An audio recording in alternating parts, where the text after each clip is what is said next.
Hey you, come, gather on the campfire, and welcome to the party. This is Party Chat, a JRPG podcast where we talk about everything that we love in the world of JRPGs and other Eastern titles. I am one of your hosts, Cameron Hawkins, and with me, as always, is my party partner, Kevin Kenson. Kevin, how you doing this week? I am doing just fine today. How are you, Cam? I'm exhausted, dog. Like, I can't even lie to you. Like, I know that there's been you started a new job this week, right? I did. I started a new job this week, and we definitely have a story time for that in a second. But Oh boy. yeah, I know I've come on this podcast before being like, y'all, I'm tired. I'm exhausted today. Like I cannot wait for this podcast to be over so I can crash. Like it's that bad. Right. But yeah, I started a new job technically yesterday being Monday. And boy, what a story I have for y'all about how my Monday went. So I woke up, went to orientation, and for those that don't know, I live in northern Nevada. And so I had to drive to Carson City, which is like about a 40-minute drive from where I live, for the orientation. And when I got the email, it said like, on your first day, you're going to orientation, 8 a.m., this address. And I'm like, cool. Go in there, do the orientation, sign all the paperwork that I need to do. And I get out of there by 9:45. And, when I leave, they're like, you're free to go. And I'm like, cool, I'm going home. And then someone hit you up and said you were not, in fact, free to go. No, that's the thing that's funny about it. Is so I go home and I just take a nap. I'm like, I'm just sleeping because I was already really tired because, I basically drove nonstop for like 12 hours a day over the weekend. And I was like, I'm going to catch up on some sleep.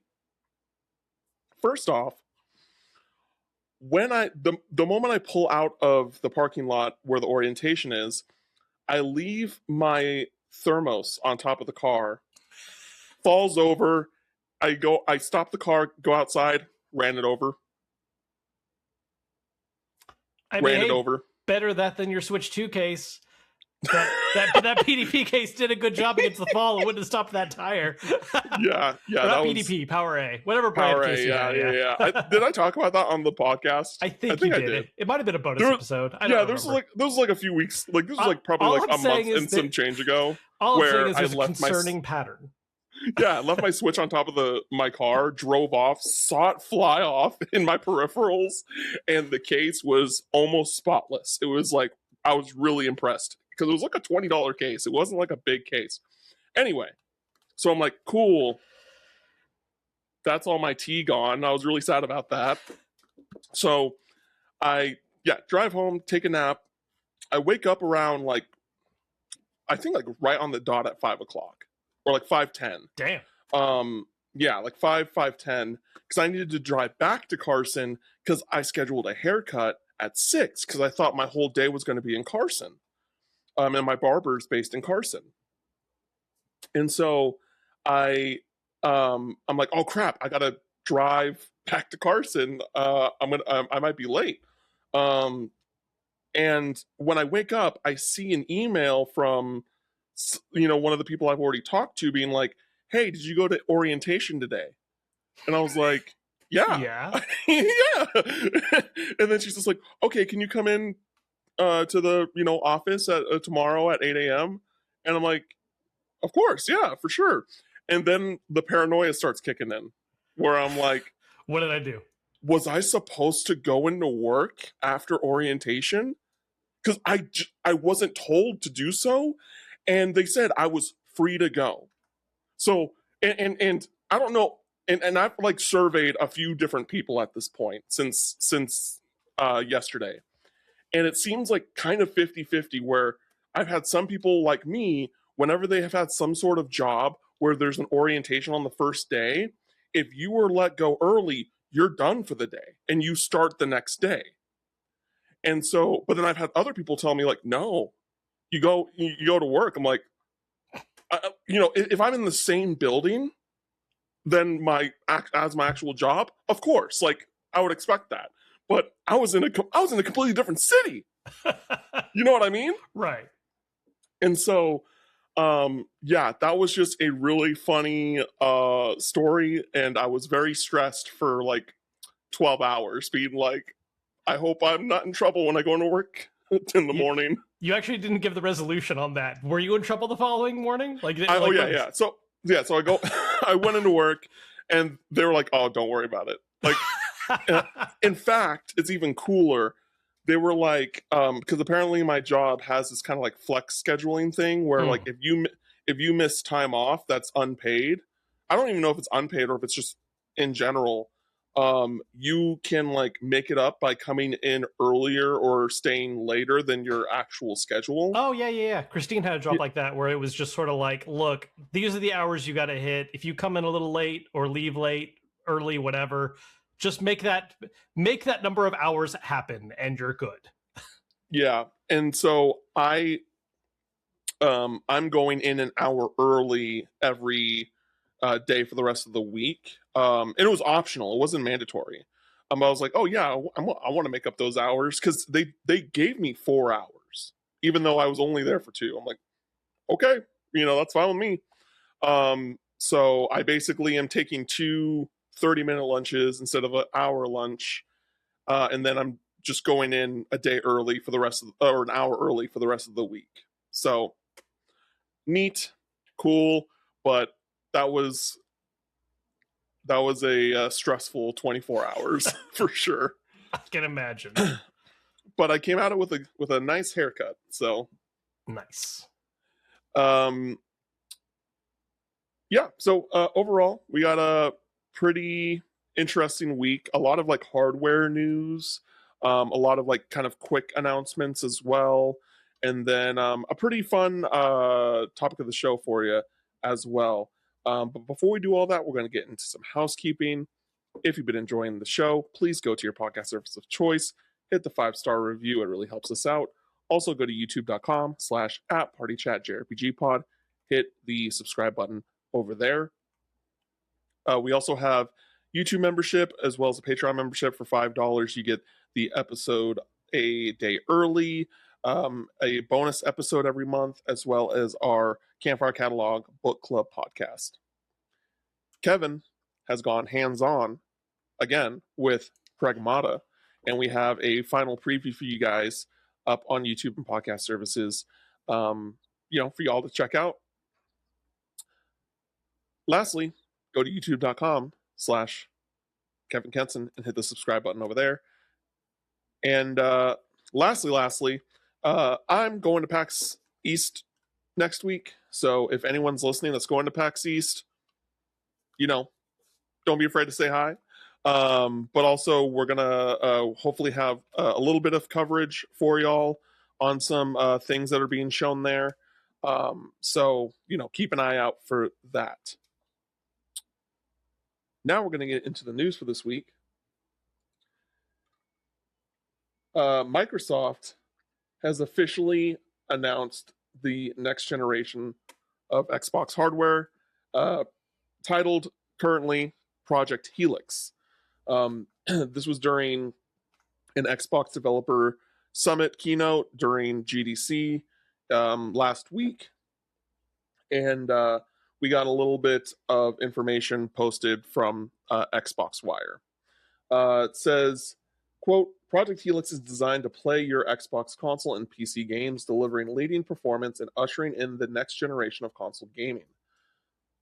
Project Helix is powered by a custom AMD system on chip and co-designed for the next generation of DirectX and FSR to unlock what comes next. It delivers an important magnitude leap in ray tracing performance and capability, integrates intelligence directly into the graphics and compute pipeline, and drives meaningful gains in efficiency, scale, and visual ambition. The result is more realistic, immersive, and dynamic worlds for players. That was said by the Xbox Vice President of Next Generation, Jason Ronald. He also said that as part of Xbox's 25th anniversary, it will be they will be, quote, rolling out new ways to play some of the most iconic games from our past. Um, they also mentioned that they plan to bring Xbox mode to Windows 11 in April, and then Xbox mode lets players, quote, seamlessly switch between productivity and play with a familiar full screen and controller optimized Xbox experience while embracing the openness of Windows. And then an early version of the mode debuted on the ROG Xbox Ally handhelds.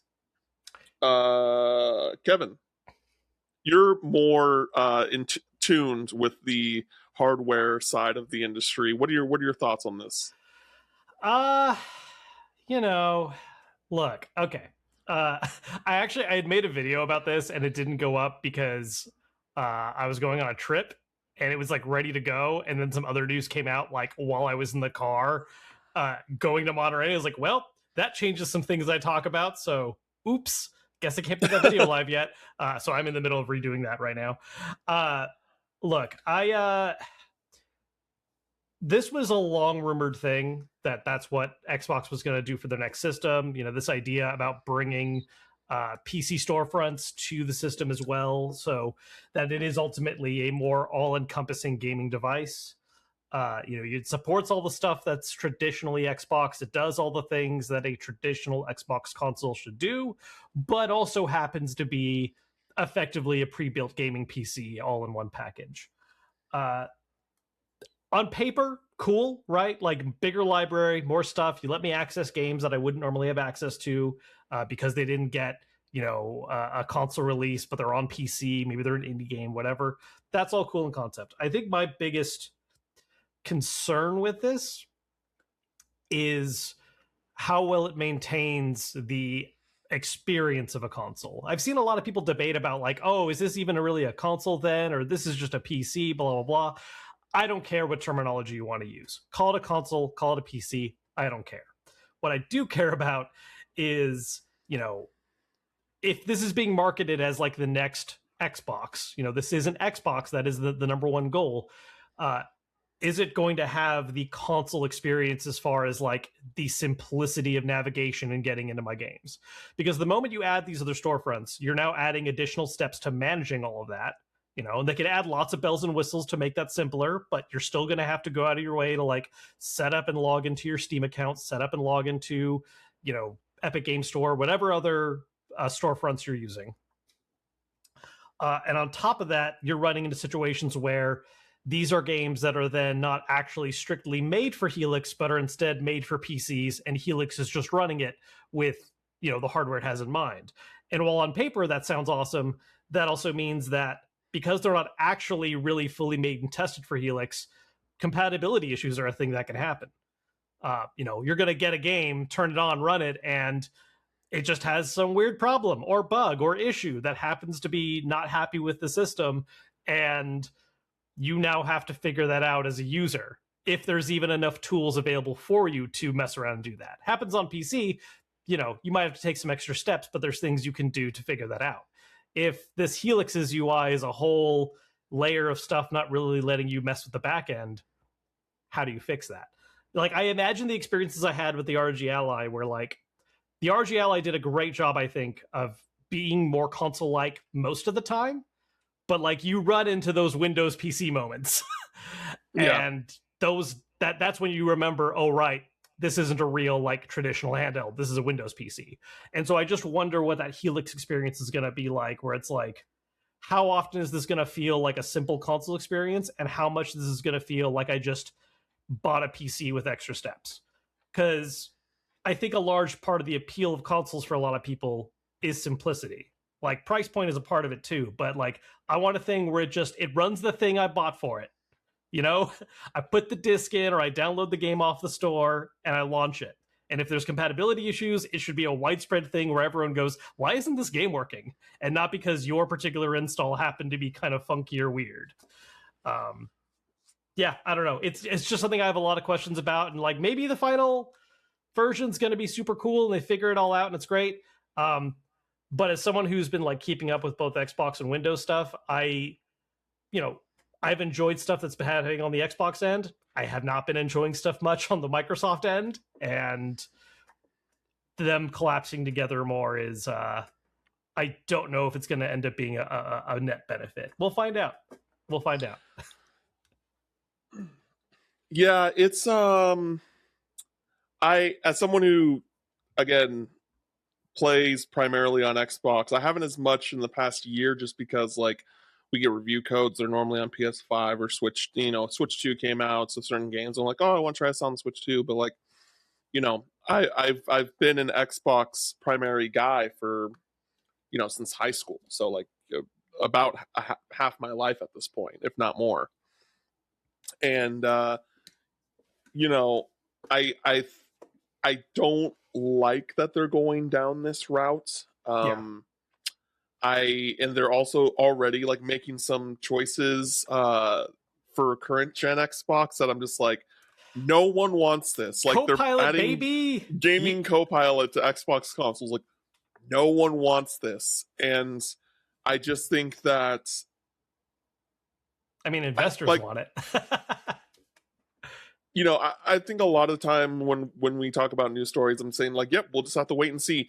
This is like the most we'll have to wait and see type thing ever, because it just all kind of was, we all kind of got like pulled under, like the rug pulled from under us regarding like, hey, Phil Spencer's retiring, Sarah Bond is out. This is an Xbox thing was like a major like high school drama type hierarchy that they've now seemingly scrubbed away. Looks like they've now like removed it from their website, like, and now they're trying to they're saying like, oh, we're bringing Xbox back to its like glory days. Like, doesn't seem like it based off of the things that you're telling us, but and the Helix presentation is a little weird too, because it's like, yes, this was a reveal, but it was a GDC presentation, and a GDC presentation isn't really meant to be like a audience facing like reveal. It's not a showcase. It's not like a big like consumer aimed thing. This was really like Xbox talking to industry, being like, hey, yes, this is what we're building. This is the plan for it. This is what we think is cool about it. If you're not already working with us on this, you should. But they also did that. They also did that primarily because of the news prior, right? They were like trying to push I guess that news away and distract. Like, hey, don't worry about this. The next Xbox is coming. No, absolutely. I guess I'm just saying that like it's such a tiny fragment of an image. Like it almost feels like it's not really a reveal. You know what I mean? Like no, it's just like it's a pitch. it's announcing something that we already know was happening more or less. But it's still just one of those things where I can't even be optimistic, and not even saying that like I'm pessimistic, but I'm like, I can't even be like hopeful. It's just like I'm so neutral on this because I just don't know what to expect. And everything that I could potentially expect is more on the negative side because like of just PC and Microsoft with technology like normally doesn't run super well versus like other platforms. And like now you're adding this whole new layer to the Xbox ecosystem where it has these different storefronts. Like I don't know how that's gonna work for y'all. And then another part of the concern, which admittedly like this is a little bit more into speculative a bit, but at least in the past under previous leadership this was kind of the implication. We don't know what the price for the system is going to be, but it seems like based on this particular pitch, as well as comments from Sarah Bond in the past, while Sarah Bond was still a part of Xbox, that this is going to be a more premiumly priced system right out the gate. And it's like, what does that mean, especially in the current economics where like hardware in general is so much more expensive, right? Like Steam had to suddenly delay and kind of play coy with where Steam Machine's at because it is no longer going to be able to be priced at what I think they were originally hoping to price it at. Memory is just an absolute bitch to get a hold of right now at a decent price. And it's like, if this thing's meant to drop like, late next year at the soonest, a year or two within after that this market's probably not getting any better anytime sooner. So like, what is the asking price for a device like this? I'm thinking like 1,500 minimum.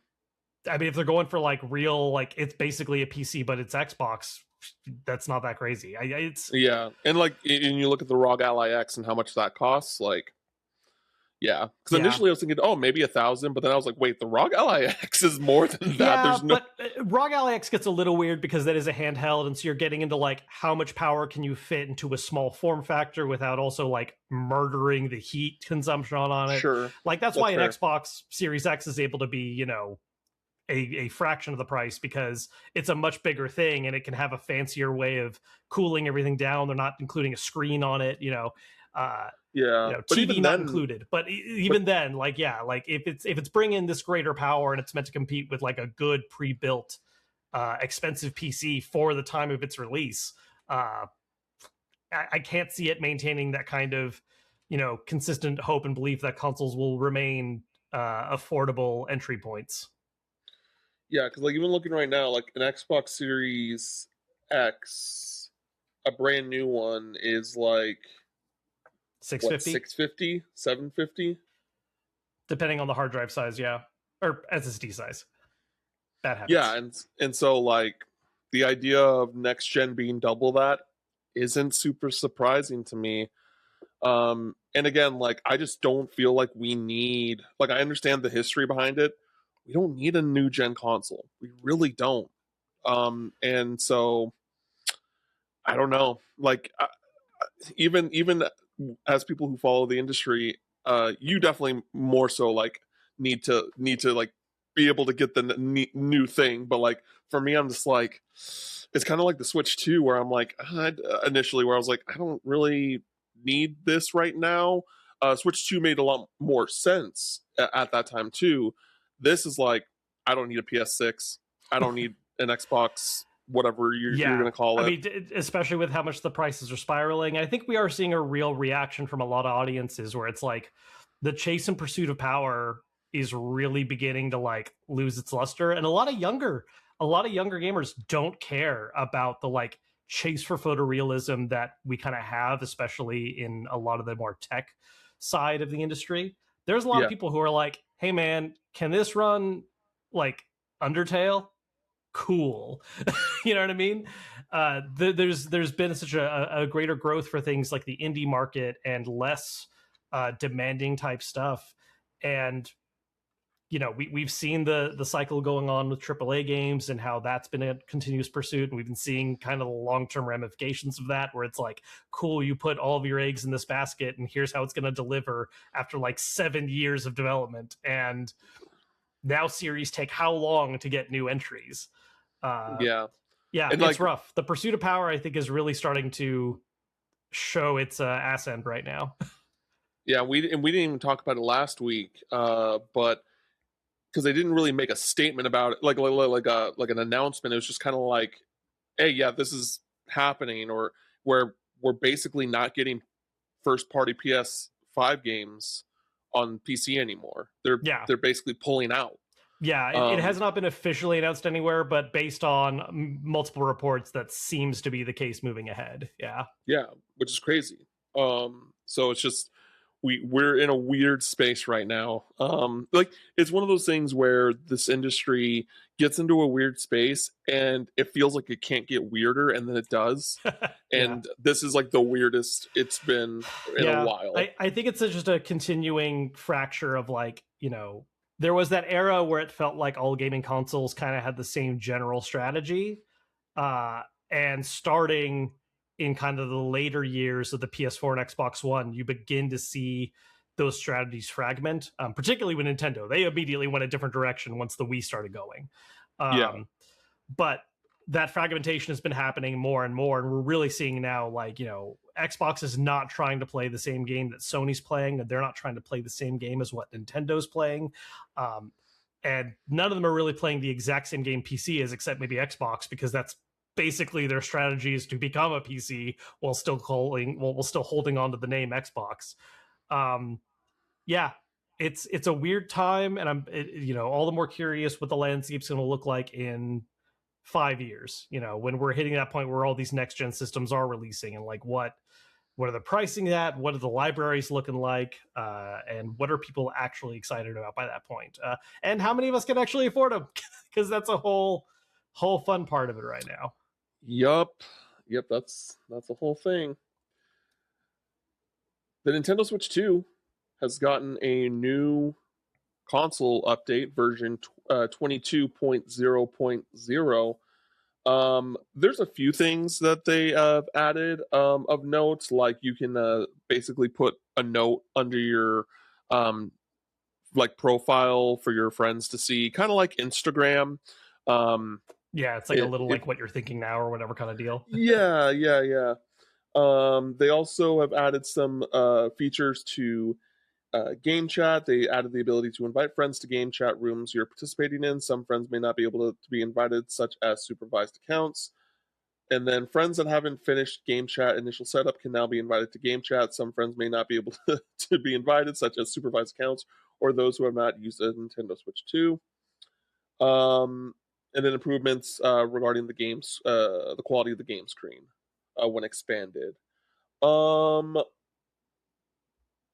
They yeah, like there's a whole list of things. Some general like good quality of life updates, but the biggest things that's worth noting is they've added a what is it called? I'm trying to find it. Handheld boost mode. Handheld boost mode. Yes. Why do I not see this under the notes here? Like I'm on the Nintendo site. It's like on a later page. It's on its own. Oh, really? Yeah. So, anyways, what this is, handheld boost mode is a new feature where for Switch 1 games, with the asterisk that are compatible, which is seemingly pretty much everything right now, they just have that as like a, just keep in mind there might be exceptions.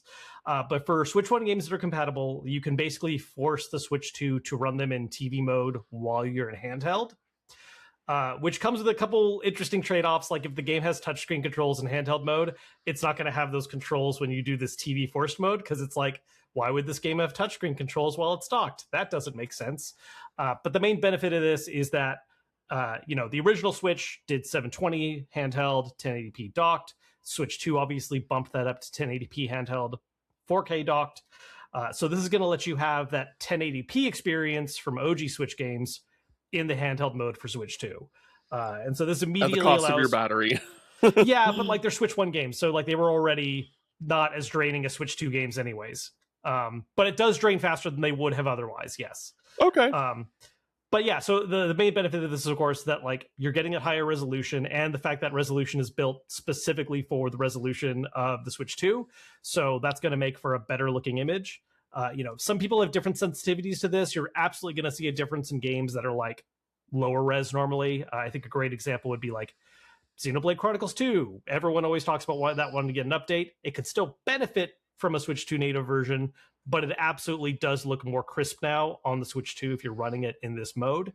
And that holds true for a lot of that kind of area of like performance art style look. I saw an example of Dragon Quest XI. Yep. Night and day. Like, yeah. Wild. Yeah, really helped out. And even this is getting a little bit more in the weeds, and I think some people don't have quite the sensitivity for it. But even in situations like, say, Sea of Stars, pixel art style game, but when you take a 720p image and stretch it to fit that 1080p, it's not going to look entirely quite right. It's a little blurrier, and depending on your kind of like attention to detail and how much you fixate on these things, you'll either not notice it and go about your day, or it's going to bother the hell out of you. And I know a couple people that are this way. And now you can be like, oh, do it in TV docked mode. It's now going to run Sea of Stars at 1080p on a 1080p display. And that is going to create that like proper actual image that is going to be a little bit crisper. So yeah, overall, really cool thing. I think the big question mark with this is whether or not this will impact like some games getting native Switch 2 patches. Cause like this kind of acts as a cheat code to like get that a little faster. But any game that benefits from this would also just benefit from a Switch 2 native version if they can. As better as like Xenoblade Chronicles 2 looks on this, or like, Pokemon Legends Arceus, that looks more crisp as well. Those games would absolutely be even better with an actual Switch 2 native patch version where it's like, okay, let's unlock the frame rate, let's like make the draw distances better, there's things we can do here to make them actually run better. But this is a great boost just across the board.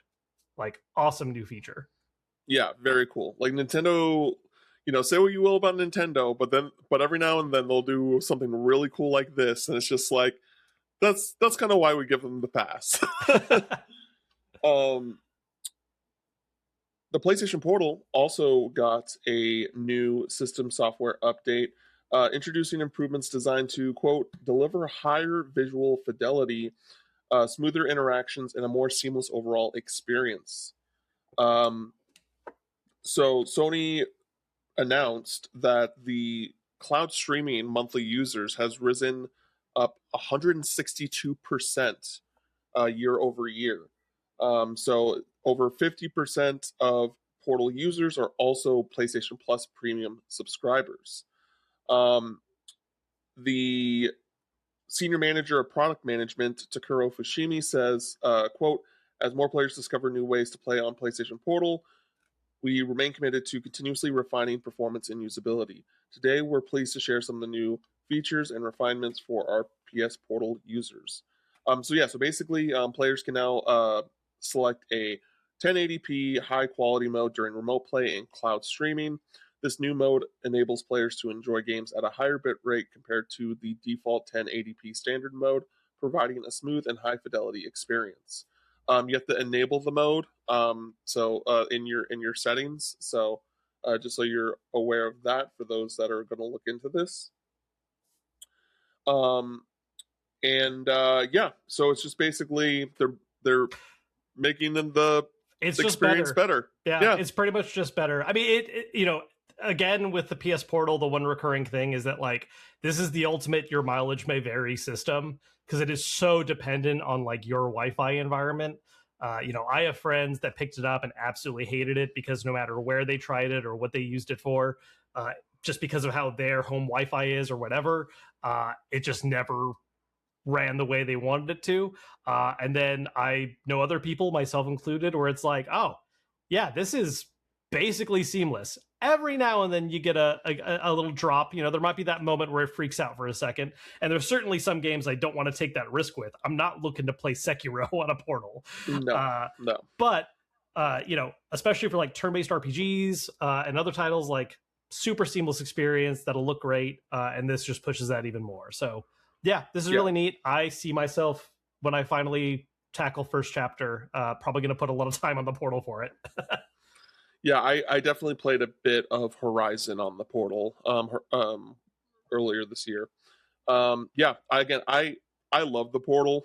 I'm definitely one of those people where, like, I wish I used it more than I actually do, because, like, at the end of the day, I'm a couch gamer. I like playing on a nice big TV. But if you are looking for a handheld experience, the Portal is great. Obviously I'd say, like, get a Switch 2 over a Portal, of course, but, like, if you're looking at the PS Portal, like, it is the best time to buy one. It continuously is getting better with each update, and it's also, I think, it hasn't gotten a price raise since, like, everything going on. Yeah, not yet. I mean, it helps that it's primarily a display with wireless connectivity, so it's not like the memory shortage is really impacting them as much. The stuff it's made out of is not the stuff that is skyrocketing in price right now. Which, that doesn't mean Sony could never raise the price on it. They could absolutely do that to try and eat up some of the loss elsewhere. But yeah, it has been more stable price wise than a lot of other stuff.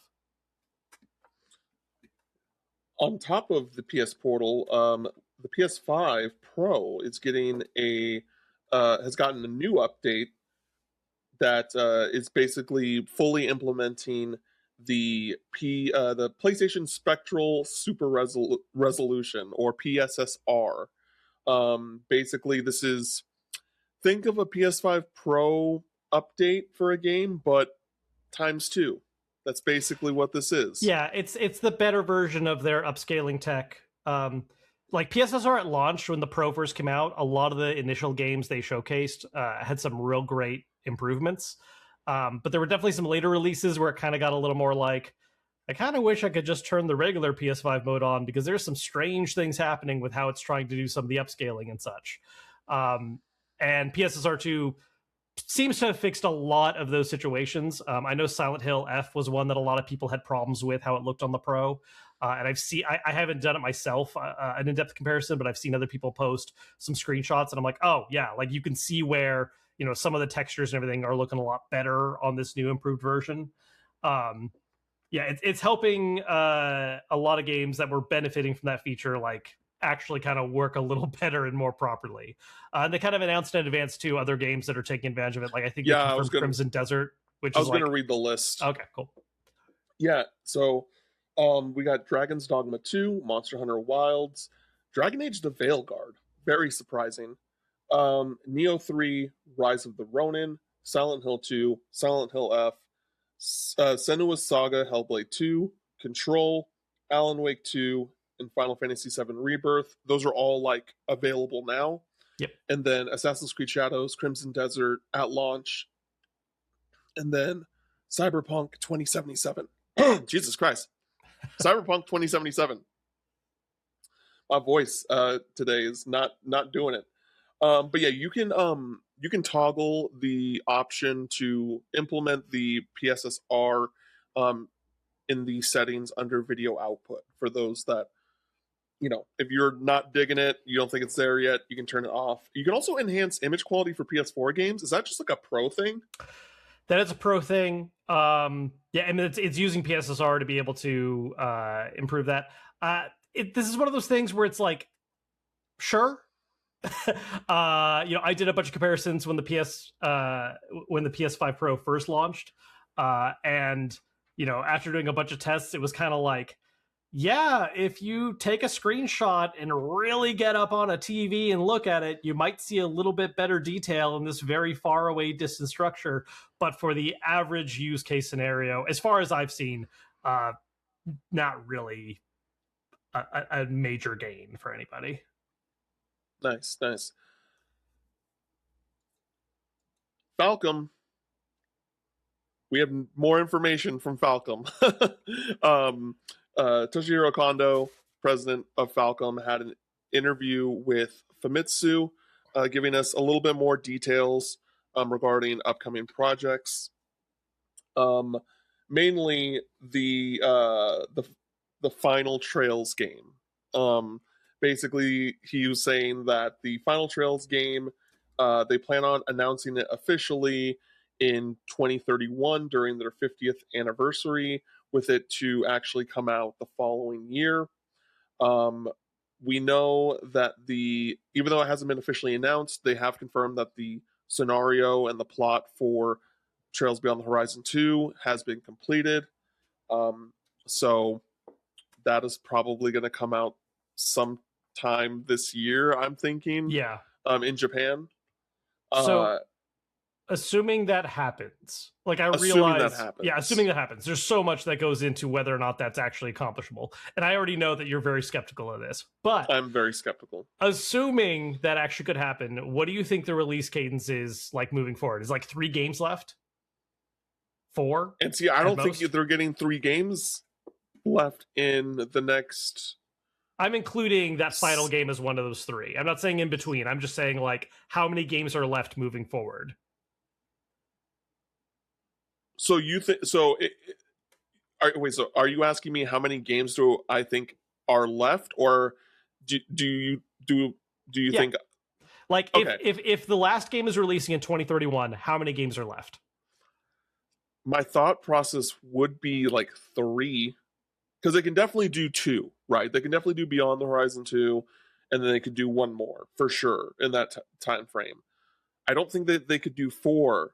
But I also feel like 3 is 1 too short, because it really depends on how Beyond the Horizon 2 ends up, right? Because like every arc outside of Crossbell has had this kind of like setup, transition, epilogue type game, right? Because we got Sky third with Liberal. Reverie is technically Crossbell and Erebonia, so you could say that is the epilogue game, but it's not like right after Trails to Azure, which is the last Crossbell game, which is what I mean by that. And so, like, assuming that there is another epilogue type game after Beyond the Horizon 2, 2 more games after that does not make sense to me. But also, we don't know how they're going to go with it. We don't know if there's going to be a brand new main protagonist for the end of this game, or if they're basically doing Reverie for 3 games where it's like, hey, here's 50 plus characters. Everyone's here. Smash Everyone's time. here. Yeah. And like we're wrapping things up. Like that could definitely be the reality as well. Because so, like if there's only 3, like if it were 3 games and that like is it, like it could effectively be Horizon 2 wraps up this current run. You get an epilogue game that does whatever extra tying up it needs to do. It's Dream Drop Distance. It's Dream Drop Distance. And then you get the last game, which could be like comparison. The last game. Yeah. I mean I thought you sorry, you really threw me for a loop on that comparison. I just 2 games after a hypothetical epilogue just doesn't really. I guess actually it wouldn't even. It would be 1 game, right? Yeah, because that's what I'm saying. Horizon 2. Yeah, that. Yeah. You don't see them just having like here's the finale game with everyone involved, and that there it is.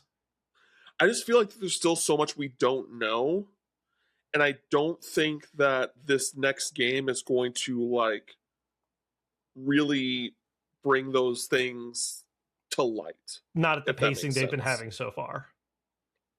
Yes, because like again, Horizon's weird, where like it does answer a lot of like really crazy stuff in like the last like 2 hours of that game, but like when it comes to wrapping things up, it very much felt introductory of like, oh, the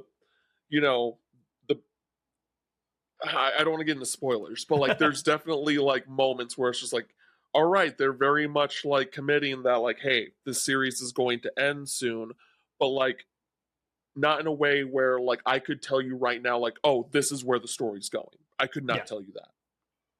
And I feel like that if there is Horizon 2, an epilogue, and then final game, I don't think that's enough time. I don't think that's enough games to do it, personally. And also, Kondo just kind of says shit. He Yoko Taro energy. Just the man says things, and he has historically just kind of said things, and they don't always like. It's kind of like he stretches the truth, I guess, if that makes sense. Like he's not particularly lying, but I was just like, all right, that was kind of a stretch, though. Like, sure. And so I personally don't see that happening.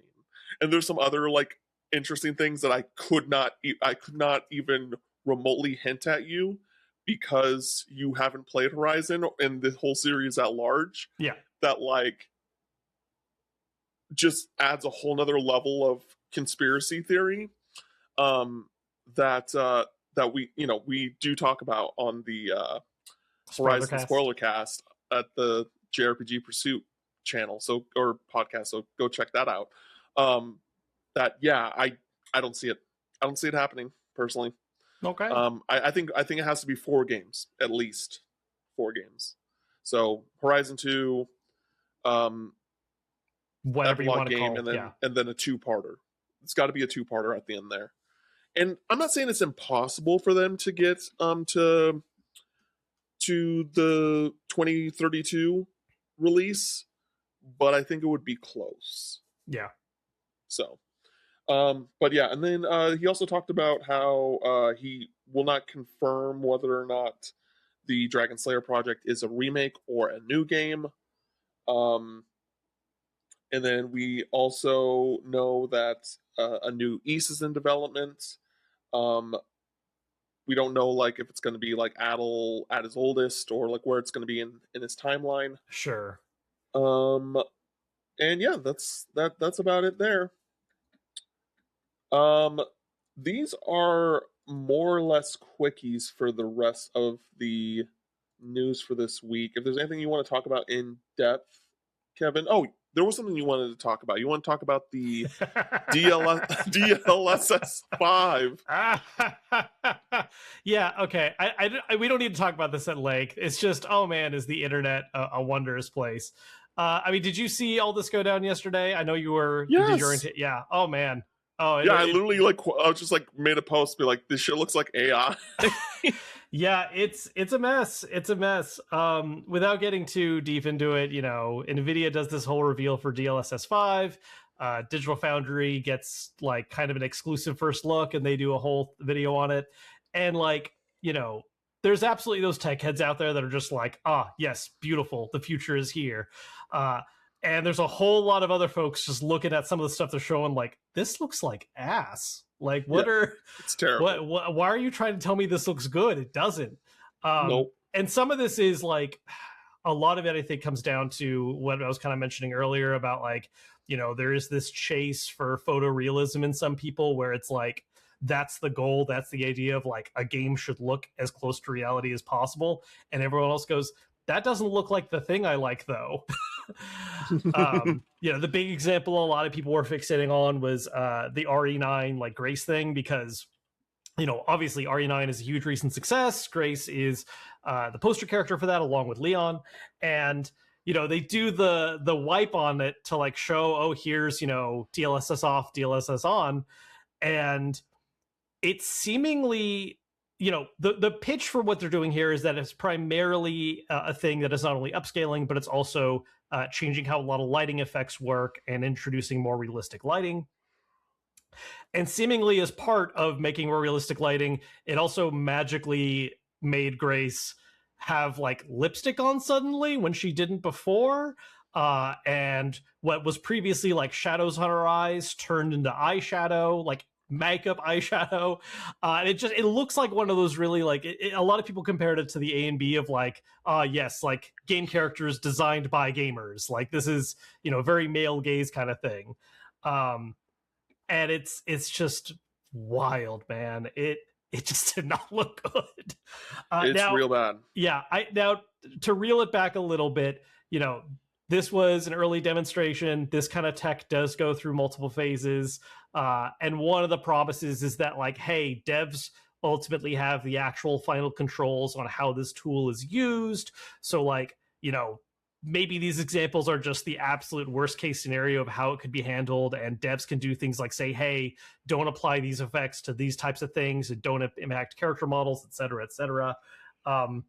But man, was this just the worst way to initially showcase this tech to folks. You know, it 100% reads like a, hey, we need to keep pushing why our AI tech is cool, and like why like people need to keep investing in Nvidia, and like, you know, this is the future that we're bringing.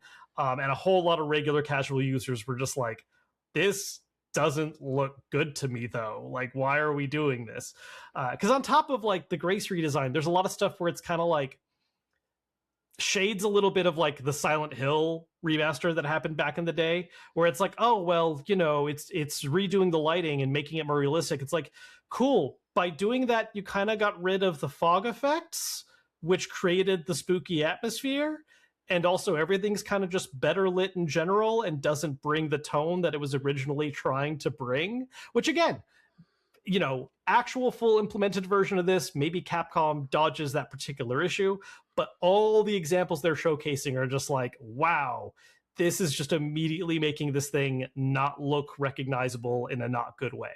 Like, I think another really good one was they do a shot of Leon looking up, and it's a scene where he's very clearly scowling, but because of the way the light bounce changes and also the way it like makes minor adjustments to his facial features, it kind of just looks like he's standing there wide-eyed. Like he's not really scowling anymore. It just kind of looks like he's wide awake. And his jaw is even like a little more filled out and masculine. It's just really, really weird stuff. And there's some folks who are just saying like, oh, well, it just looks straight up better to me. And I'm like, I don't know how we can both be looking at this and have that reaction. Like, I understand human subjectivity is a thing, beauty's in the eye of the beholder, etc. But y'all, this is just looking like those ads where it's like, we're under attack, play this mobile game, yeah.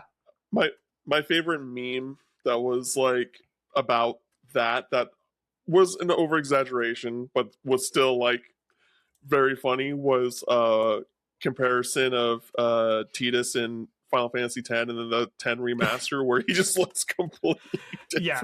Oh god, that's such a painful remaster. That's, I mean, like, if you're gonna play FF10, that's about the only like way to do it these days. But if you can play it on OG hardware, those face animations are so much better. Yeah. My favorite, and this is a very specific joke that you need to be, in the millennial range or enjoy older movies. There are people doing the Breakfast Club comparison where it's the one like goth girl before she has her character like development and turns into like traditional preppy schoolgirl, which like the movie is trying to be like, oh, this is a good thing. Like now she's this, and everyone's like, she is definitely less hot compared to when she was like goth vibes. And so it's like, the goth one's the off, the preppy one's the on. It's like, yep, that's funny. Such a good, just classic version of that joke.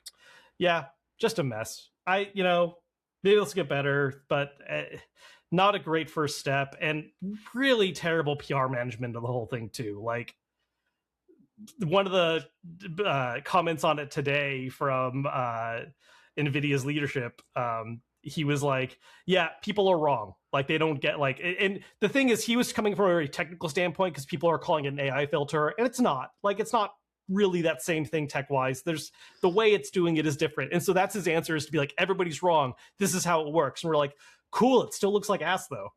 Yes, like, that's not, you're dodging the actual issue. No, it's not great. Yeah. Atlas has given raises to its employees. They're basically revising their compensation. They are reducing the fixed overtime work from 30 hours to 20 hours per month. And then new employees joining at entry-level positions, being fresh hires straight out of college, starting from April 2026, will have their monthly salaries raised from 300,000 yen, which is about 1,880 USD, to 330,000 yen, being just over 2K USD. And then furthermore, the company will raise base yearly salaries for both their full-time and contract employees by about 15%. Neat. Yep. Cool. Congrats to Atlas employees. Yes.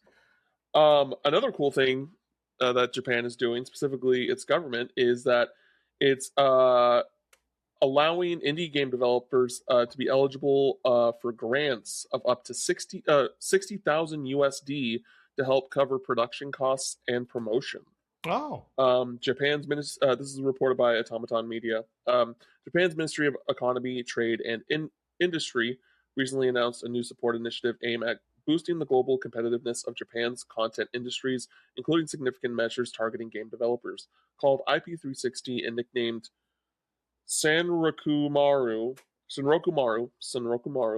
in Japan, the program will provide funding for the creation of new IPs, and notably, it makes even indie developers eligible for grants of up to 10 million yen, about 62,000 USD, according to Game Makers.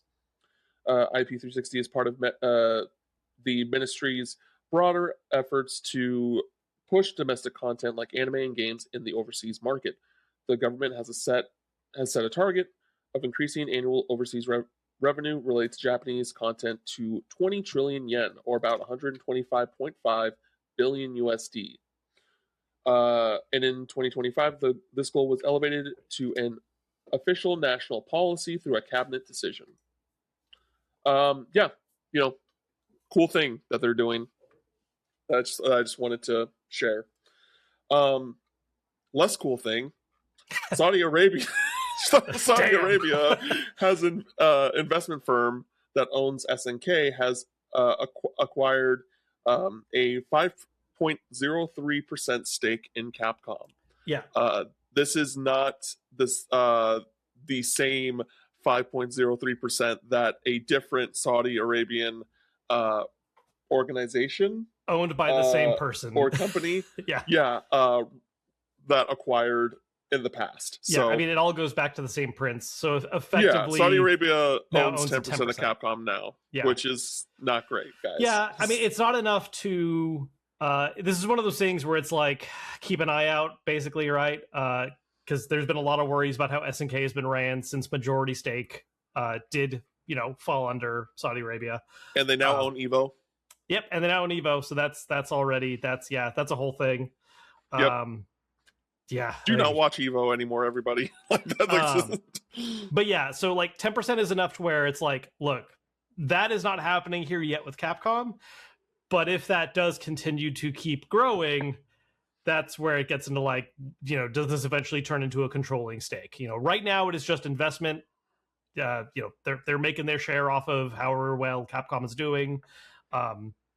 There is no like controlling interest unless they continue to buy up more and more. So that's we'll have to see. Yup. Other quickies for this week: Harvest Moon: Echoes of Terradia has been announced for PS5, Xbox Series console, Switch 2, Switch, and PC. No release date has been announced as of yet. NIS has announced a new game called Gobble. It is a new 2D side-scrolling action game born from the NIS internal Project Pitchfest event that produced titles such as Yomawari and The Liar Princess and The Blind Prince. It's basically like a 2D 2D scrolling action game where your weapon is a talking bird, but it's a scythe, and it's kind of really cool. It's definitely got some NIS energy. but I really, the art style is definitely NIS, but like very cool idea. Really like the presentation here. There's about a minute and 30-second trailer on YouTube for people to check out. But yeah, guys, this might be one to look after, and it seems like it's not going to be like it's not going to be an expensive game because they did price it already in yen. It looks like the physical edition is going to be 7,200 yen. Which is about $45. Yeah, $45. So it might be like a $50 game once it comes out here. So cool, dope. Pokemon Pokepia has officially sold 2.2 million copies in 4 days. Have you been playing Pokepia at all? Not yet. Christine's planning on grabbing it this week, so I'll probably just check it out through her. Mm-hmm. We only have one Switch too, so it doesn't really, it's not really an issue right now. She's picking it up, and I'll probably check it out then. I've heard nothing but amazing things. It sounds like this is actually turning into a system seller, more so than like Donkey Kong was. So that's awesome. I'm excited to check it out. I think, we were talking about this last week. I feel like Pokemon vibes in general are just kind of like the strongest they've been in a little while. Like there's kind of a note of hope in a lot of people's heads. And this is a great additional sign in that direction. Yeah, two of my roommates have been playing it, and one of them rolled credits yesterday.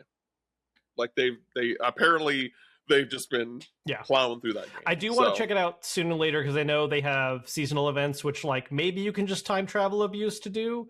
But I know the first one ends on the 25th, so I would rather just do that while it is that date instead of potentially doing weird things to bork the world state.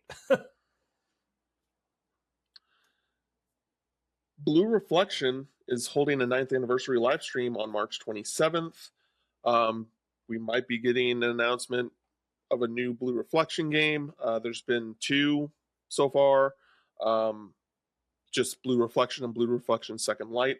They show 2 other projects on the like promotional image.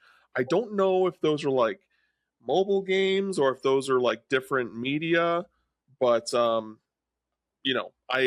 aware of the 2 games and I have them. That's a whole story. Oh, that's a whole story, Kevin. So before VGP like did like reprints and stuff, right? The original Blue Reflection, it was like, I want to say it was like close to $200 to get a physical copy if you didn't like jump the train. Yeah. So I traded some games in, like that I knew I wasn't going to play, or like whatever, and I got a physical copy, and then like maybe like a year or so later, it wasn't like immediately, but like a year or so later, BGP's like, oh, we're reprinting Blue Reflection, and I'm like, I I just I got this for like, and it wasn't even a new copy. Yep. And you know how I am about getting used copies for things. That is some poor timing if I've ever heard it. Sorry, buddy. That's rough. Yeah, that was a very sad story. Anyway, the next mainline Neptunia game is going to be announced on March 19th, so that should be announced by the time this podcast drops. Sonic Racing Crossworlds is adding Red, Goro Majima, and Arl.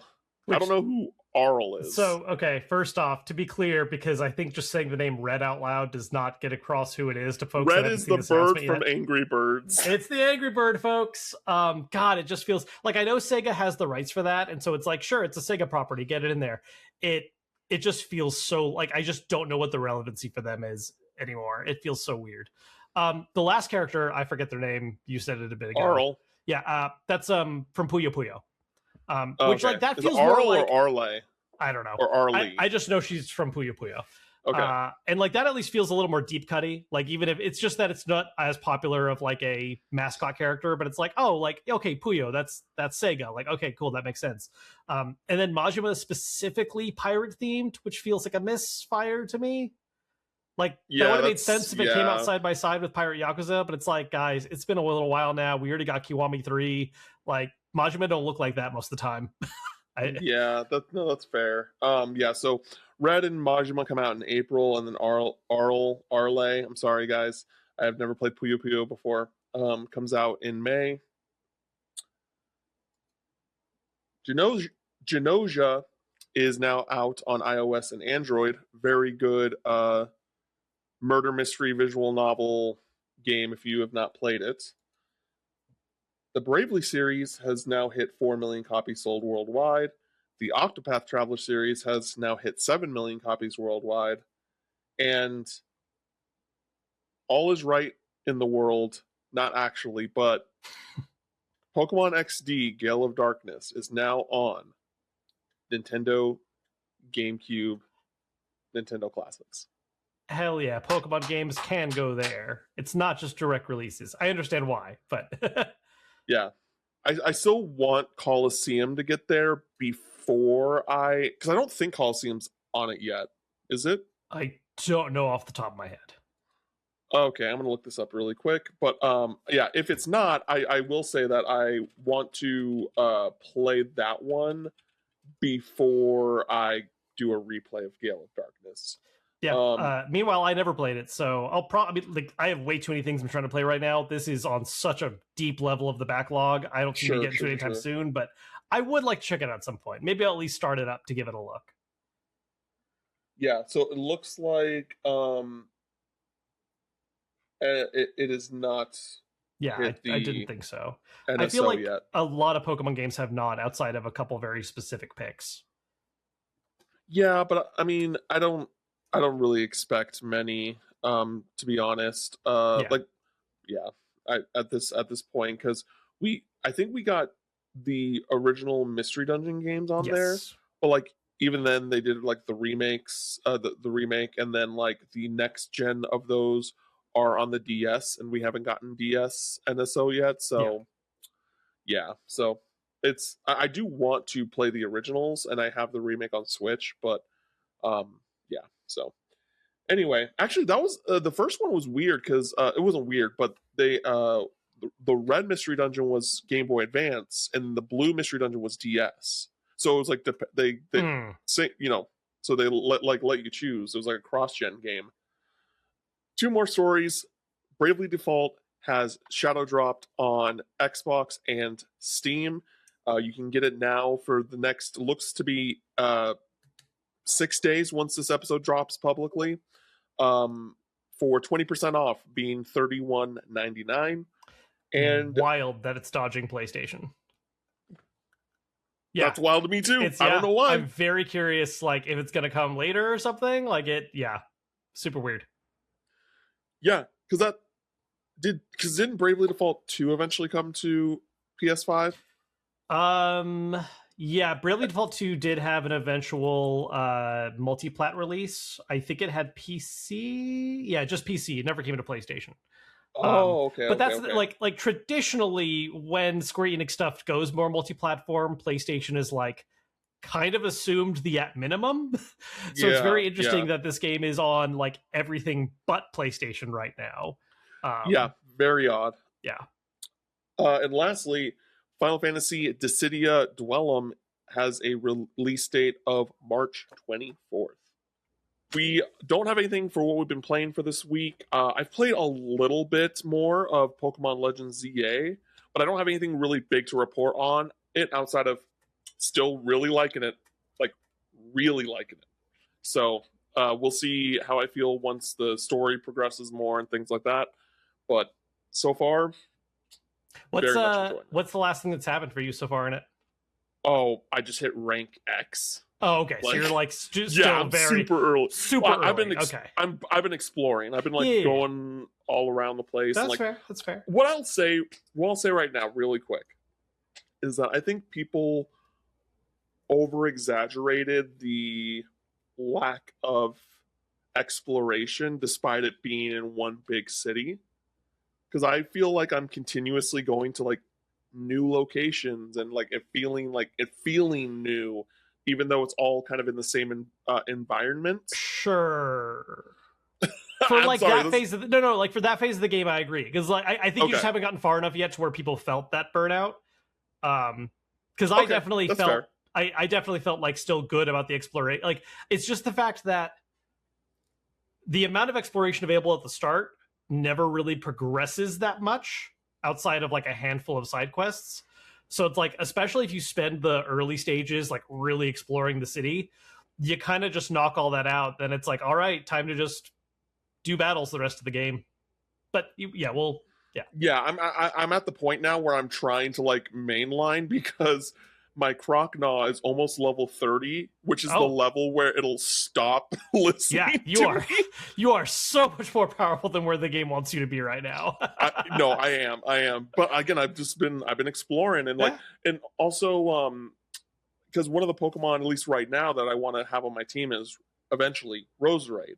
Mm. Because that's been like because it's one of my it's not like top 15 for me, but it's definitely like one of my more favorite grass type Pokemon, that type of thing. And Badoo is like one of the first Pokemon you run into. And I was just like, oh, right, I have to evolve it via friendship. And I didn't, and it was all like, I got to like level 20, and I'm like, oh man, like there's all these levels that I missed where they're going to learn moves. So I had to get a new Badoo.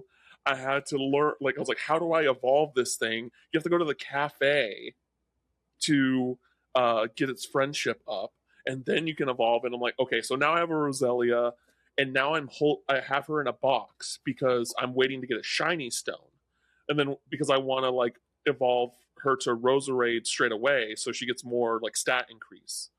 Um, but yeah, so and then I have my Kadabra, which well, actually no, I had Kadabra, and then I was just like, oh, I actually have to. I didn't know if trade was a thing in ZA, because you're catching all the Pokemon. Like, why would you trade? Yeah, and Legend Um, Arceus didn't do that, so oh yeah, so then I learned like, oh no, there is trade. So now I'm like, oh, I need to trade. I this need to also trade. reminds me you reached out to me asking if I had time to trade tonight, and I totally Yeah, forgot about that. yeah. I reached out to you, being like, "Hey, are you free for a trade before we record tomorrow?" But I didn't get my new Abra to evolve the Kadabra yet, so And I also realized that I do have a roommate that has played ZA, and I can just trade with him. So Nice. you're off the hook. But anyway, really enjoying ZA. Now we're gonna get into topic of the show. This is just a coincidence to any of the fellow listeners that also listen to Level Up Legacy podcast, because they did something similar to what we're doing today. Pure coincidence, I swear to you.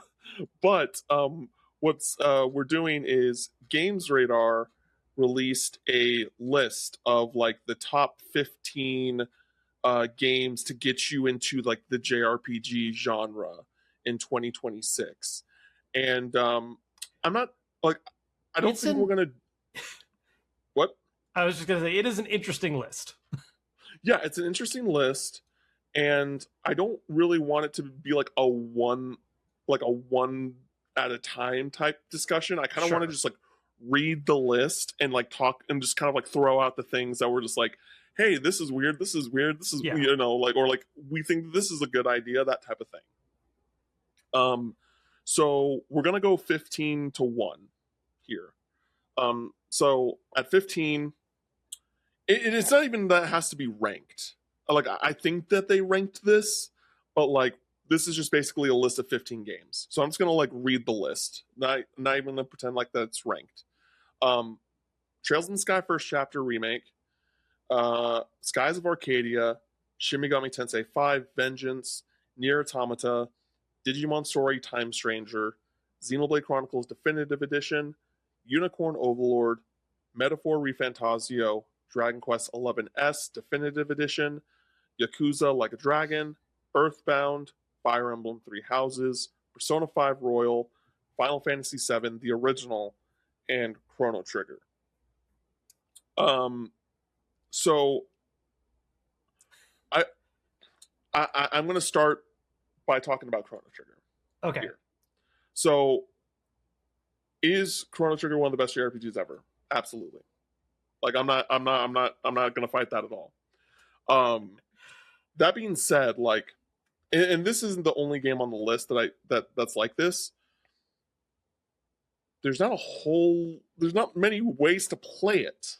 You know, like if you don't have a Steam Deck or a PC, you have to get a DS copy, which costs a lot to get one. But like, it's not like the PC version is demanding exactly. Like, there's a lot of toasters that could run this game.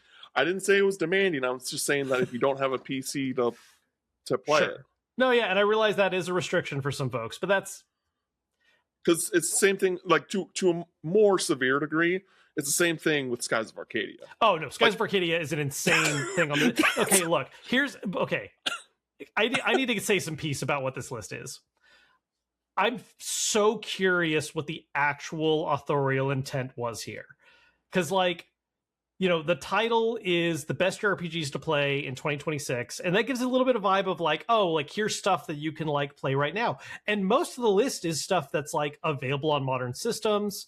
Like, you know, you can do that. But then, yeah, like Skies of Arcadia is on here, which is like the opposite of accessible as far as like playing this through legitimate means, because it's like, hey, buy a GameCube and then this GameCube game that is triple digits to grab.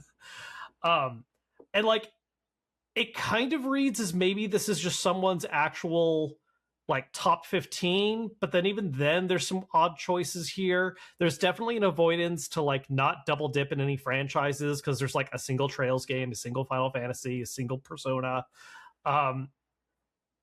It's such a like, I just don't know what the actual goal with this list was. So I'm going to read this particular paragraph that he says before. She. Before I get it, like, you know, we go any further. JRPGs hold a very special place in my heart, and I take recommending any very seriously. So before you scroll on, it's good to note that what constitutes a JRPG has changed over the years, not to mention quite a bit of debate surrounding it as a genre of its own. It may have once simply been used to qualify a role-playing game made by Japanese developers, but now it's more often than not applied to RPGs that are distinctly Japanese in their design, meaning that they tend to be more complex and focus on storytelling. I've decided to go mainly with this new JRPG definition in my choices. However, all the picks below also fall in line with the first definition as well, technically. And like, yeah, so it seems like this is an updated, yeah, she says this is an updated ranking of the must plays in 2026. And like, which basically what you're saying is this is the top 15 JRPG list. Yeah. Right? Like that is what it ultimately reads as, I think. Yeah. And like, again, like, I think you can kind of take this angle that most of this stuff is accessible, but then like that just makes the Skies of Arcadia inclusion such a like Like that's such a big specific like exception on here where it's like, whoa, wait, what do you mean I have to spend X amount of money to like rig this setup and then maybe also buy an upscaler or a CRT to like get an okay image? Yeah, and like there's just certain games that I just don't think should be on a list like this personally. Like, and to be clear right now, I do not think that Nier Automata is one of those games. I think like when I saw Nier Automata, I'm like, yep, that makes sense. Sure. You know, I get it. But Yeah. like Digimon Story Time Stranger, like great game, sure, but like you know, let's get the obvious thing out of the way. No Kingdom Hearts 2 on this list. But like, am I lying? Like, that's crazy. Yeah, like again, it comes a little bit down to intent, and like I will say, there's a part of me that feels a little like I don't want to like. Okay, I think there's an important distinction to be made here, real quick. I do think, despite how this list is presented, this is ultimately kind of like a person's personal top 15, which like, hey, if these are your favorite in this order, like cool, like all the power to you. None of these games are bad. None of these games are bad. Yeah, I guess I just want to clarify, like, you know, I think when lists like these are made, it's sometimes tough to tell if someone's intent is these are my favorites versus this is some kind of attempt at like objectivity or like what we think are good for either getting into the genre or whatever. And that's kind of what my initial thing was like, I don't really know what the goal of this list was. Yeah. Because when I saw it initially, I thought it was like, oh, these are like the top 15 games to like get people into the genre. For sure. And there's in a 2026. lot. Yeah. And there's a lot of games where I think that that definition does kind of work here. Again, yes. The big exception is like as amazing of a game as it is, just such a left field choice for Skies of Arcadia. But yeah, like Yakuza Like a Dragon makes sense to me. Absolutely. Fire Emblem Three Houses. Not the one I would pick for specifically just like best Fire Emblem, but if we're talking about like a Fire Emblem game to pick up on a system today, absolutely. Like, great pick. Persona 5 Royal. I would push it to be Persona 3 Reload. Agreed. But I also understand how that happens. Final Fantasy VII, the original. Yeah, that is available on modern systems, like via, you know, the kind of remastered edition, kind of. It's just the port that's available on everything. Cool. I would have just put remake on the list to personally, but yeah, I think there is an argument for like, especially if you take the idea of you know, like JRPGs to get into the genre, it's like play the classics a little bit, you know, like there's a couple like, yeah, you should probably play Chrono Trigger, OG FF7 maybe, or, you know, FF6, whatever. I think it kind of works in that context, but I know what you mean. Yeah. And there's some that I also like. Either way, I'm kind of like, I don't know about this. Like Xenoblade Chronicles, right? Like if I would not tell a beginner to play Xenoblade Chronicles or someone that's like trying to get into the genre. Sure. Like that would not be on a top 15 list of like games to recommend to someone that's trying to get into the genre, in my opinion. Yeah, I think especially with 15, I think it works. Because I think there's not a lot of other games out there quite like Xenoblade as far as its particular, you know, tab target style combat for sure. and the scale of it. And I do think the big sales pitch for a lot of people that I've said before doesn't really work for me, but I know it's a thing for a lot of other folks. The sense of exploration in Xenoblade games really clicks with some folks. And so I think like it makes sense to me. I think there's not a great like other game I would recommend in the same general space as it. Yeah. And see, I don't even think it needs to be in like a specific space. It's just like, I just don't think that is a game that someone looking to get into JRPGs is going to like really vibe with. And like, I think that even though Xenoblade does offer some like really cool things, it's like, it's not the kind of what you it's kind of like if someone said like Expedition 33, it's like, yeah, you know, you can like Expedition 33 and I totally get that, but like that is not the game I would be like, this is representative of like what you would expect in a JRPG. Okay, yes and no, but that's also, I think, us coming from different ends of what the point of a list like this would be. Like, I don't think the goal needs to be this is not the canon of what like the Uber JRPG like definition matches. I'm thinking about getting someone interested in a variety of games that are all under that header, but aren't necessarily all the same thing. I think that can be a thing for sure, but I also think that it like you kind of have to be careful, because if you introduce a certain game, they may think like, oh, like, are all JRPGs like this? And then they try other JRPGs and it's like, oh, it's not like this, and then they get kind of disappointed, and then they just like don't, they check out, right? Sure. And that can happen both like on both sides of the spectrum, where Xenoblade, there's nothing really like Xenoblade. And so like if you introduce someone to Xenoblade and they get this kind of experience with this unique combat system and things like that, and then they play like Final Fantasy X, they're going to be like, whoa, I'm not saying like that's going to happen all the time, but like it's a stark difference, right? Sure. And look, if I was to recommend a single game or 5 games, I wouldn't include it. But 15? I think there's room for something different like that to be in there. Yeah, I mean, just for me, like I understand that it is one of the more like, is it like top 15 notable JRPG franchises? Sure, absolutely.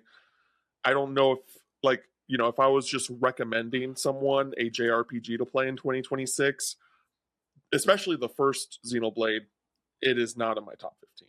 Like personally, like I would rather like do like a Mario and Luigi game, or Paper Mario Thousand Year Door, or like some other things that aren't on the list that definitely surprisingly not present in my opinion. Sure. But yeah, I just I don't know how we want to approach this, because we're again like we initially thought of it as one thing, and then like when you read the article itself, it's kind of like, oh, this is kind of just like my top 15 JRPGs. It kind of turns into that, yeah. And again, it's so interesting because it is so relatively recent heavy with, the only really older games on here, again, Skies of Arcadia, kind of the odd man out. Earthbound, old game, but also accessible at least via NSO. And then Chrono Trigger, which, big old school classic. Oh, and FF7. So we have 4 out of the 15 are like older games. That aren't like big re-releases or anything. It's an interesting list from that standpoint. I'm very curious what the cooking was on here. Yeah, because again, like there's franchises here that we definitely agree should be here, but maybe a different entry, like Persona 3 Reload, Fire Emblem Awakening. Again, depending on the goal. Like if I'm picking actual best, I'm putting Awakening. But if it's like you can go out and buy this today right now and not be doing weird collector hijinks or getting an older system. Yeah. And then like Unicorn Overlord, like Final Fantasy Tactics just came out, right? Like it's the first time that's been accessible for a very, very long time. That I think that would be like a better tactics rep over Unicorn Overlord. I know that Unicorn Overlord does bring a different experience for sure, but like I don't know, like, and I know that's like a little unfair because it's not a JRPG, but like I liked Unicorn Overlord, but doesn't touch 13 Sentinels, right? Like like that is not JRPG, an entirely different itch. Yeah, I know entirely different. Like it technically does have like tactics gameplay, but that's not like what you go to 13. Yeah, and like, look, if I was doing like a tier list for vanillaware games, like I get it. 13 Sentinels is probably going to go above Unicorn Overlord, but Unicorn Overlord, some really like, I guess in my head, even though yes, it meets the base definition, 13 Sentinels is a visual novel. And Unicorn Overlord is an RPG. I agree with you. You know what I mean? Yeah, like that's just ultimately like I'm saying, like it's not JRPG, but like man, 13 Sentinels. Oh, it hits. Don't get me wrong. It's a great game. Yeah. But yeah, so it's just like this. It's just a very confounding list where I'm just like, some of this makes a lot of sense, and then there's some other things like, hey, what were you going for here? And like, we're not trying to like roast this person for their list. Like if this is like their top 15, like, and this is what they like, that's great. Because again, like all of these games are good. Um, I just like don't know how they got to. I just wish I knew how they approached this list a little bit better. Sure. Because again, like if this was again, because if this was like a hey, here's 15 JRPGs that you like that I recommend you play if you're in 2026, sure. But if this is like top 15 JRPGs of all time, it's like, okay, where's any Pokemon game? Where's Kingdom Hearts 2? Where's there's like so many games that are just like so obviously missing that it's just like, I don't know. And again, it's just her opinion. Like Sure. it's like one person's opinion. And also like I honestly think that, and I get it's not a bad it's like not it's not a bad pick in general. Like but I would have probably put like Dragon Quest 3 over Dragon Quest 11. Yeah, I was actually thinking of bringing that up. Like, I do think the HD 2D collection is like a more interesting onboarding point for Dragon Quest. 11 is great. I think I don't rank it as high as some folks do. Like, I think 8 actually landed a bit better for me than 11 did. Mm-hmm. Mostly just because I think 11 has a real like, it feels like a game that very much outstays its welcome to me. Like, it kind of just keeps going at a certain point where I'm like, okay, like, Let's see what we're doing plot wise here, but we got to wrap this up a little bit, buddy. Like, this is where this is a weird choice in my opinion. Yeah, I feel that way. Another one that like I like this game, but like if we were doing like our modified version of this list, right? I feel like SMT5 can probably sit this one out in favor of, like you mentioned, a Pokemon game would make a lot of sense. I think like even though I appreciate the difference between SMT and like Persona, and I would say Metaphor falls more in the Persona umbrella than it does the SMT umbrella. I just Metaphor and Persona 3 or 5 makes more sense to me for something like this. Like, I like SMT5. I don't think it's the strongest SMT, and it's also definitely a like to taste kind of game. I don't think it's quite the same palate pleasing as like a lot of other options could be. Yeah, and I'm also not against like in general. I think you could make an argument that like 3 different Atlas games of different franchises could be on a list like this. But SMT5 is not one of them for me. Sure. But yeah. Trying to think if there was another thought I had real quick where I was like, oh, maybe a sub-in type thing. I'm like, yeah, Nier Automata. Yeah, Trails in Sky first. That makes sense to me, especially where I will push back a little bit on something you were saying earlier. And it depends a little bit on like what the goal of your list is. Okay. I agree it is one of the all-time greats. I'm not sure I would ever put KH2 on like a getting into JRPGs list. No. I'm saying like if this was a top 15 JRPG list. Sure. No, okay. I would just say Kingdom Hearts 1. Yeah. And even then. Yeah. No. Kingdom Hearts 1. What do you mean? Like listen, like I'm just trying not to sign somebody up for buying a collection of like 12 games to then have to pile through is all, like yeah, but the collection's very cheap. It is. Despite how many it is a great deal. How many games there are. Yeah, it's a great deal. Just make sure you play the original Chain of Memories, not that terrible remake. Which is difficult to do. Sadly. That'd be so cool if that came to NSO. I would love that. Oh my god. What a dream. But yeah, I definitely think Kingdom Hearts 1, if it was like a, introductory, like, again, shouting out Level Up Legacy, they were, I didn't finish the episode because I was like, driving while listening, but like, they had like Kingdom Hearts, like, because they were doing a tier list version of it, they had Kingdom Hearts at like the top of like beginner, because it's just like so approachable because of like the Disney and stuff like Sure. that. So shout out to them for knowing ball.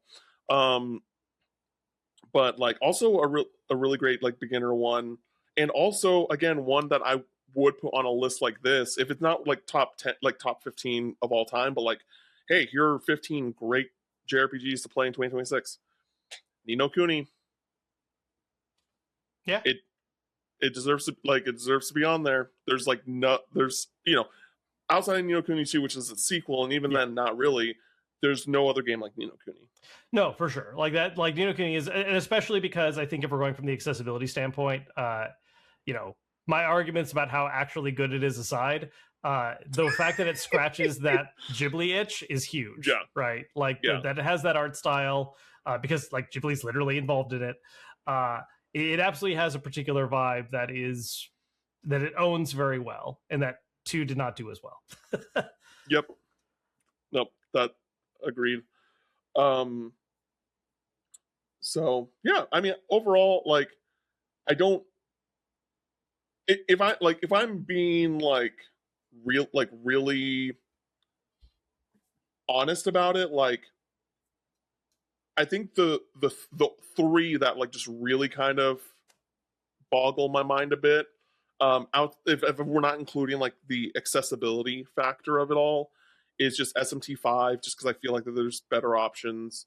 Digimon Story Time Stranger, that's just like, it just, again, great game. I just feel like that's just really random. And then like Unicorn Overlord, which I know that, again, it's a good game, and I know that there's certain people that really love that game, but I'm just like, if we're gonna get another tactics game on there, like, I think I'd be more interested in, if I think it would be like cooler if I saw like Triangle Strategy or Final Fantasy Tactics, something like that. And like, we're not even talking about like Live Alive. Like, that would be really cool. That would have been cool to see on this list. Octopath Traveler 2 or Zero. Yeah. Like, even though Zero's pretty recent, like, yeah, I mean, it gets rough when it's only 15, right? Like, I know 15 sounds like a lot, but especially with how many remakes and remasters we've had, like, the argument of like accessibility is not as crazy as it was before, because it's like, oh, like, yeah, if you want to play the original version of this game on original hardware, that's expensive, but like, so much has been remastered, reported at this point, that it's like, that's a lot of games to choose from to cut down to a list of 15, yeah. I certainly don't think I would have ended up with the same list of 15 as this list. Some same choices for sure. Yeah. I got nothing more to add. How are you feeling?